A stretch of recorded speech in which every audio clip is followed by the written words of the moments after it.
बापा दामों वियोगे छिड़ा होई कांदुथिले पुओ संबित। सेपटू दौड़ी आसिले बबी आउ कुंडाई पकाइले संबित को।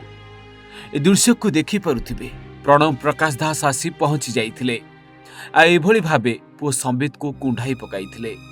हाँ आज्ञा, केमिति सही पारिबो पुओ जे बापा राजनीति रे कैरियर गढ़िबा सहित पुओ को बाट देखाइथिले। राजनीति रे लोकमानकु किभली सेवा करि हेबो ताहा सिखाइथिले। सेही बापा आज चिर निद्रा रे एभली सोइछंती आ पुओ संबित छिड़ा होई सेठी सेमिति कांदुछि।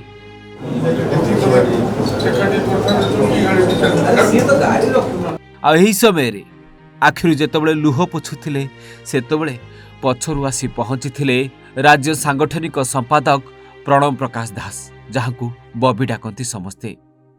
से मध्य सही पारि नथिले संबित को एभली छाती रे लगाई बाहर को टिके डाकी नेथिले।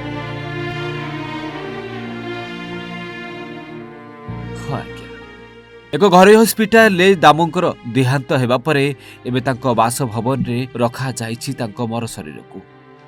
बंधु बांधव प्रियजन समस्ते दौड़ी आसुछंती। समस्तଙ୍କ आखिरे लुह।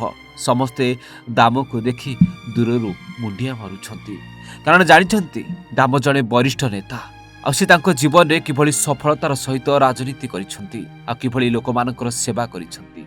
सेथिपई समस्तଙ୍କ मनरे तांको प्रति अगाढ सम्मान रहिछि। हेले सही पारुनी पुओ आ ठीक एही समय रे बबी पहुंची पुओ को आज संभाळिछंती। हाँ आज्ञा, 83 वर्ष बयस रे वरिष्ठ बिजेडी नेता दामोदर राउतंकर देहांत होईछि। भुवनेश्वर एक घरोई मेडिकल रे परलोक होई जाइछि।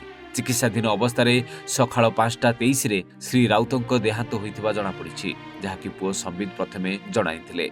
तेबे दीर्घ दिन धरी किडनी जनित समस्या सह जोड़िथिबा दामोदर राउत गत 18 तारिख विलंबित राति रे गुरुतर अवस्था रे मेडिकल रे पहुंचीथिले।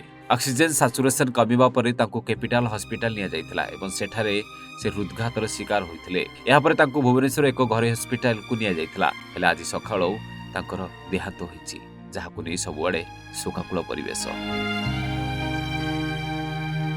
मीरपुर सह भुवनेश्वर सीमांक रिपोर्ट, ओडिशा भास्कर।